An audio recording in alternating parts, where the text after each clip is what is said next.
I watched Guillermo del Toro's Pinocchio, and I gotta say, it was really good. It was a pretty good movie, man. It was really fun. It's such a good family movie. But it being Guillermo del Toro, there's just so much more, to this movie. So much more, like, lying underneath it. So much more to get. It's a beautifully made film, and you could tell that there was so much care gone into it. You could tell Guillermo del Toro himself was just super passionate about this project. And there's so much detail in this movie that it's rewatchable. I love this movie. It was really good, and I think it's honestly the best rendition of Pinocchio there is.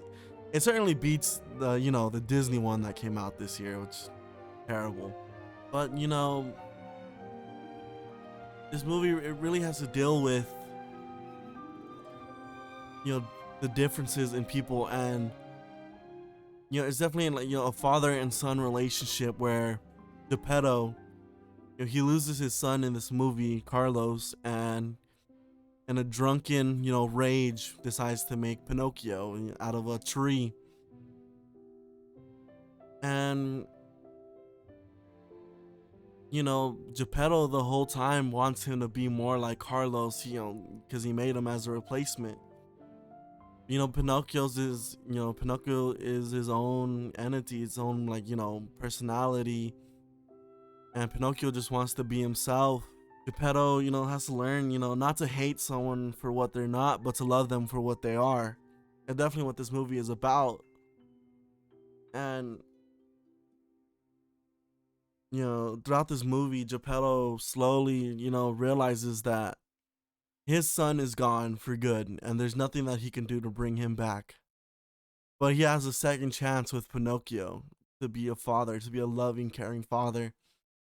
And throughout this whole movie, at first he's very distant, he's cold, he's afraid of him, even.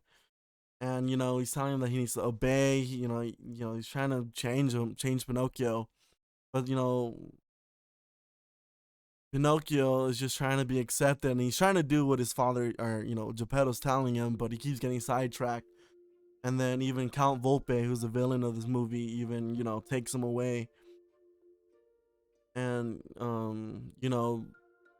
Pinocchio is not becoming what Geppetto wants, and Geppetto ends up calling him a burden, which absolutely hurts Pinocchio. And Pinocchio tells Sebastian the cricket, "What's a burden?" And Sebastian explains it to him. So for Pinocchio to not be a burden no more, he joins Count Volpe's uh,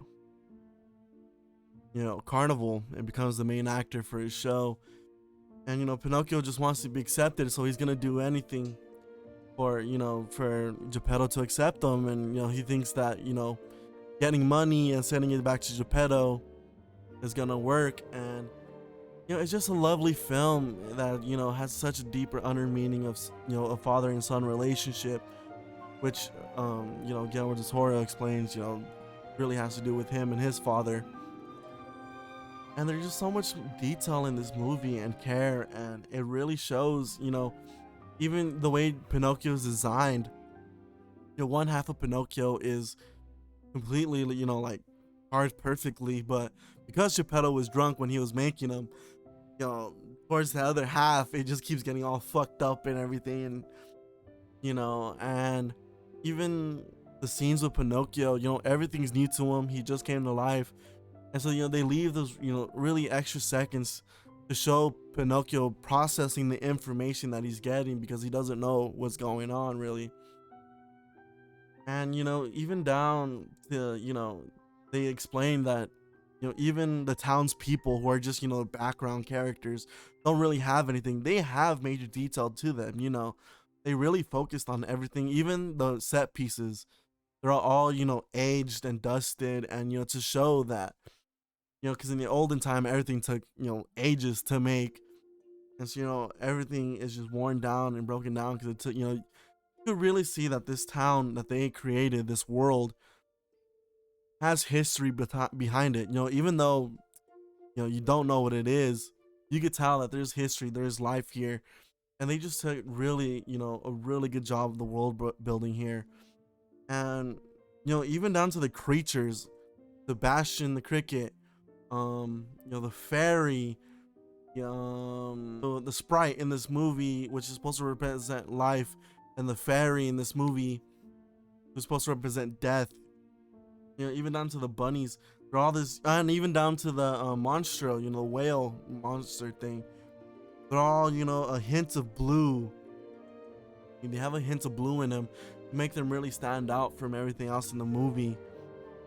Because those are, that's the creature portion of the movie, which I think is a really good idea. And even with the father and son relationship thing, there's another father and son relationship in this movie. The contrast between Geppetto and Pinocchio, which is the Podesta and Candlewick. The Podesta is a really hard, very manly man, and he believes in that men should show no fear.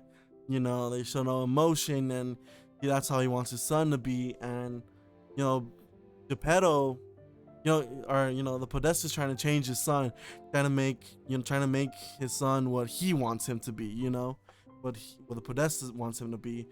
And that's what Geppetto's really trying to do to Pinocchio as well in this movie, trying to make him more like Carlos, trying to change him, trying to make him obey. And I think that's a really good way to contrast the two. The ending of this movie, which I knew Guillermo del Toro, it was gonna be a hard-hitting one, and it's just a beautiful ending, a beautiful way to end things. Because this movie also has to deal with immortality. Pinocchio can't die in this movie because he's technically not a boy. He was just a wish granted by the sprite. I think that's what they call it. I think that's, I'm forgot already, but I think it's just called the sprite in this movie, which she's a glowing blue, looks absolutely beautiful. The creatures in the movie look beautiful, but Pinocchio's not actually a real boy in this movie. So every time he dies, he comes back to life, because he can't die, he's just immortal. And it's not towards the end of this film that Pinocchio decides to give that up and become a real boy to save Geppetto and Spazzatura, who's a monkey in this movie, and Sebastian Cricket. And the ending of this movie, Pinocchio ends up dying, but the sprite brings him back to life, and Geppetto, Spazzatura, Sebastian Cricket, and Pinocchio all end up living together, living through life. And man, I knew, I kind of expected this once I heard the immortality thing, once I saw it in the movie. But you see, Geppetto in this movie, he ends up getting old and dies. Then Sebastian Cricket ends up getting old and dies, and then, but when Sebastian Cricket dies, Pinocchio puts him in a matchbox and puts him inside his heart. And then Spazzatura goes, and you got some monologue from Sebastian the Cricket, and says, will the boy die? I'm not sure, but I'm pretty sure he does. And he says something along the lines, no, you're here and then you're gone. And that's how the movie ends. And it's just so beautiful. It's such a beautiful way, because they did a really good job with the chemistry between all these characters. You really care about them. You really want Pinocchio to be accepted.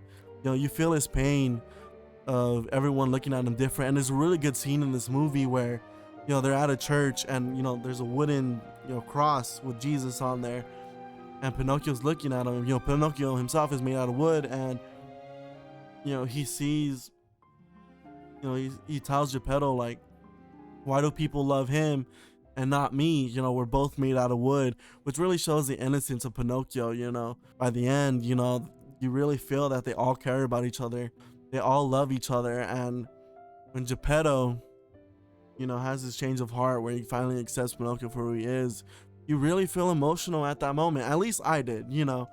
I really felt it. And I love this movie, and there's so much attention to detail. It's handled with care.